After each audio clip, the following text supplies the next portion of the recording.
Olá, saudações, salute a tutti, sejam bem-vindas, sejam bem-vindos, sou Leonardo Magalhães e vocês estão no canal que dá dicas de leitura. O tema aqui é religião, história das religiões, literatura e religião, filosofia e religião.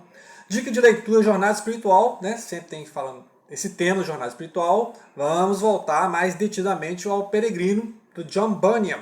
John Bunyan que está lá no século XVII, na Grã-Bretanha, época muito agitada na Grã-Bretanha, né? Época dos puritanos, etc., as guerras civis, né? Época de John Milton de Paradise Lost.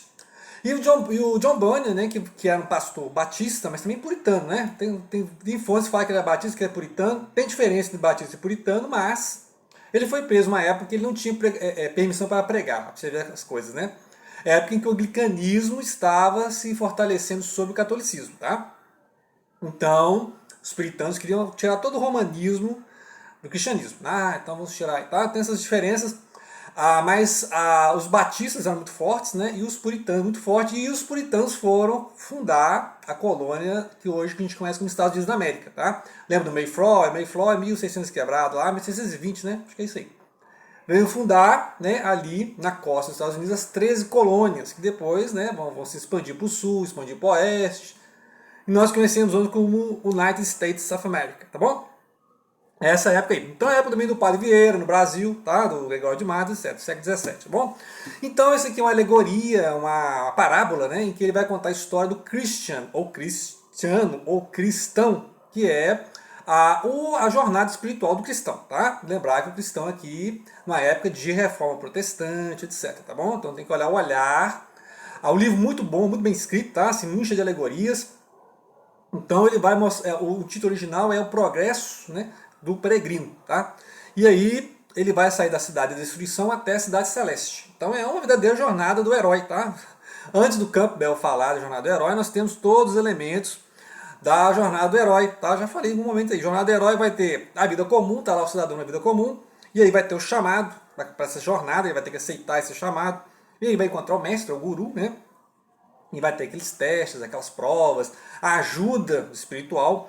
Depois vai contar os companheiros da viagem, vai ter os companheiros da viagem, vão ter os inimigos, os opositores, antagonistas, os demônios que vão atrapalhar o cristão, etc.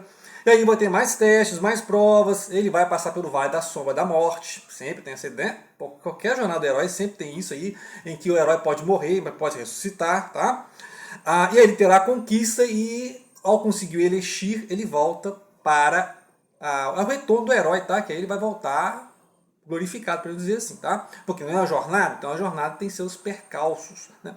Então ele está sempre passando por provações e aí vai encontrar pessoas muito alegóricas, muito caricaturais, mas é isso, tá? É uma alegoria, isso aqui não é um livro histórico, tá? Isso aqui é uma literatura. Então, um cristão vai encontrar, por exemplo, o livro é a Bíblia, né, a Escritura Sagrada, vai ser instruído pelo evangelista, né, e aí ele vai encontrar várias pessoas, obstinado, hipócrita, etc. Entendeu?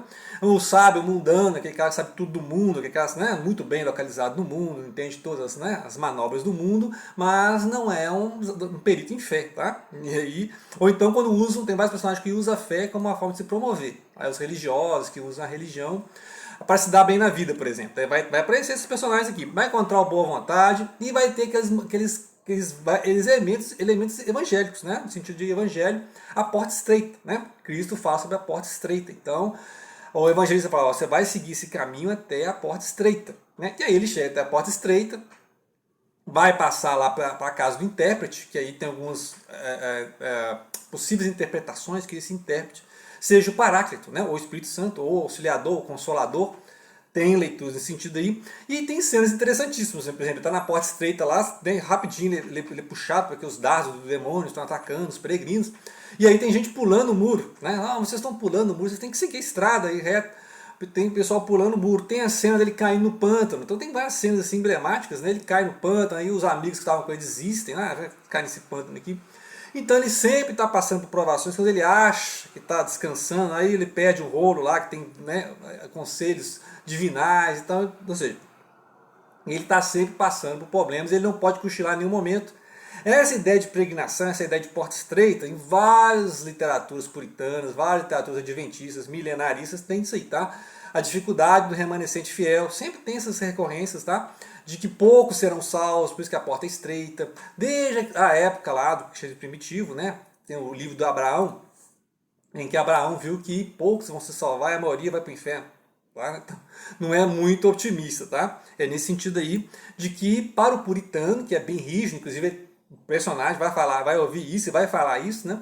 O puritano ele é mais rígido por isso, porque ele não quer o que todo mundo quer. Ele não usa a religião como instrumento de bem-estar, tá? Ele quer ser provado, ele quer ser afligido, ele vai sofrer tribulações. E espera que tenha essas tribulações que salve o martírio para ser salvo, tá? E aí vai falando dos personagens. Então, tem o fiel, que é um dos companheiros, depois tem o esperançoso, né? E fiel, inclusive, vai morrer em algum momento da história aqui, tá? Não vai dar certo pra ele aqui, não. Vai encontrar o falador, o tagarela, tá? O cara que fala um monte de coisa, mas quando você vai experimentar a pessoa, né? É aquela pessoa boa de púlpito, boa de homilia, boa de falação, mas na vida prática, né, não representa o que falou. Tá? Então tem essas pessoas. Cada personagem aqui tem os seus pontos fortes, os pontos fracos, só que são caricaturas. Tá? O único personagem que é bem desenvolvido é o próprio cristão. Tá? O protagonista é o único que tem desenvolvimento de personagem. Os outros personagens são, né, com algumas exceções, o intérprete é um ótimo personagem, gostei muito do intérprete, o evangelista é um bom personagem, só que o resto é caricatura. Tá? Então, por exemplo, qual é o personagem mais desenvolvido no Macho de Oz? Tá? Você vai. Ah, é a Dorothy. Os outros são caricaturas de emoções humanas, de situações humanas. Enquanto que a Dorothy é a menina que vai crescer durante a história. Né? Isso é uma menina e no final da história é outra pessoa. É isso que é o crescimento do personagem. E aí tem o roteiro, né, da jornada do herói, que ele vai passar lá pelo pântano do desespero, a casa do intérprete, o monstro do Calvário. Onde vai... No início ele está com um fardo nas costas, uma mochila, né? Então ele vai, diante da cruz, vai depor esse fardo dos pecados, né? Então tem sempre figuras evangélicas, no sentido de evangelho, né? E aí ele vai encontrar várias dificuldades, humilhações ao longo do caminho, certo? E aí vai ter os companheiros e vai ter os opositores. Os principais companheiros são o fiel, né, que vai ser fiel até sofrer a última o martírio, vai ter o martírio da outra história. Tem o que fala demais, é o falador, né? E tem o esperançoso surge depois. O esperançoso surge depois da morte do fiel, tá? E aí eles se encontram, a morte do fiel será na Feira das Vaidades, em que os religiosos estão indo para a Romaria, lá para as peregrinações, e um monte de objetos de venda, de promessas, né? Então ele faz uma crítica terrível à religião institucional, tá? Então os puritanos eram contra a religião institucional, igual hoje estão desigrejados, né? Então é a mesma coisa, as igrejas aí não representam o cristianismo, então vamos né, sabotar essas igrejas, né? Vamos abandonar, boicotar essas igrejas, tá? Então não vamos nessas igrejas. Então ele vai encontrando o Castelo da Dúvida, ele vai tentar uma trilha lá, vamos para nossa trilha aqui. Aí tem um gigante lá que vai aprisionar, vai falar, melhor vocês morrerem, porque vocês vão ser torturados. Aí eles conseguem fugir, né? Então, assim, sempre. Aí ele chega lá no solo encantado, eles falam, vamos descansar aqui, só que eles têm aquela sonolência, aquele torpor, eles percebem que. Inclusive tem cenas assim que eu já vi em um livro, acho que foi até o Magios, né? Em que os personagens entram num trigal lá, uma seara, né? E eles começam a adormecer, uma coisa assim. E aí eles têm que atravessar essas várias provas, não podem dormir, né? Tem uma parte que ele dormiu aqui e perdeu um rolo lá com escritos importantes para a jornada dele. Então, ou seja, ele tem que estar sempre atento, sempre em oração, sempre sofrendo essas provações. E aí a rigidez dele beira o fanatismo, tá? Então, em alguns momentos aqui ele tem que beirar o fanatismo. O que o fanatismo seria? Seria essa rigidez de comportamento, essa disciplina máxima. Então, realmente, se você seguir essa disciplina máxima, poucos serão salvos, né? Inclusive, tem personagem que fala aqui, ó, você vê a religião com muita rigidez, né? Não, ou flexível, né? Flexível, assim, aquele cara que, não, que isso, não, vocês estão muito rígidos e tal, né? Então, ele já espera E a outra coisa, ataca também as religiões institucionais, o anglicanismo, ataca o anglicanismo, e também, obviamente, a Igreja Católica, né? Porque, né, a reforma protestante é contra a Igreja Católica. Todos os grupos protestantes têm uma coisa em comum, que é não gostam da Igreja Católica. Tá? Então aguardem que vai ter aqui algumas alfinetadas, tanto no anglicanismo, na religião oficial, quanto nos papistas, como eles falam, né? Os papistas. Vai ter vários ataques ao pagão, porque uma das ideias puritanas é tirar tudo que tem paganismo do cristianismo. Né? Então, voltaria no judaísmo. Né? Então, uma vez que o cristianismo é judaísmo e também paganismo, né? Ou seja, porque o cristianismo veio do judaísmo, mas saiu da Palestina, por exemplo. Então, foi espalhando pelo império. Então, obviamente, vai ter elementos pagãos. Então, vamos purificar todos os elementos pagãos. Né? Então, vai voltar para o quê? Para o judaísmo. Então essa é a questão que a gente vai responder nos próximos vídeos, que nós vamos ler a patrística, né? Estamos lendo a patrística, vamos falar do pastor de Hermas e falar aqui do Didaquê ou Adidaquê, da dica do próximo vídeo, em que vamos abordar justamente isso aí, a igreja primitiva, né? Ou seja, a reforma é uma volta à igreja primitiva, como eles falam, ou é uma modernização? Ó, porque o cristianismo ficou muito feudal, então vamos modernizar o cristianismo, tá? A questão da gnose, se a gnose era um cristianismo alternativo, é uma coisa paralela, tá? Que o pessoal fala, ó, a gnose que é verdadeiro cristianismo, foi sabotado pelo cristianismo oficial, né? Então vamos ver isso aí.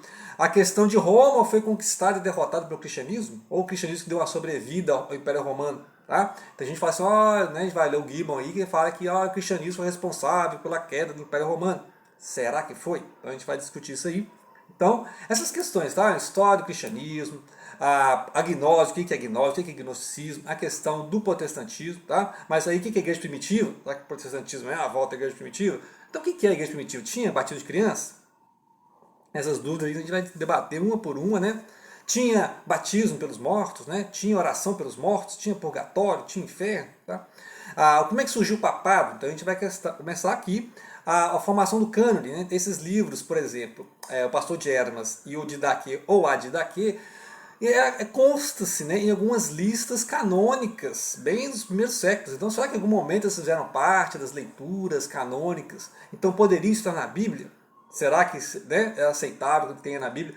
Tem algumas diferenças, nós vamos abordar. Interessante que o Pastor de Hermas é bem alegórico, viu? Assim, tem umas partes bem alegóricas, personagens bem alegóricos que vão lembrar, por exemplo, o Peregrino, tá? Mas isso aqui é séculos antes, tá?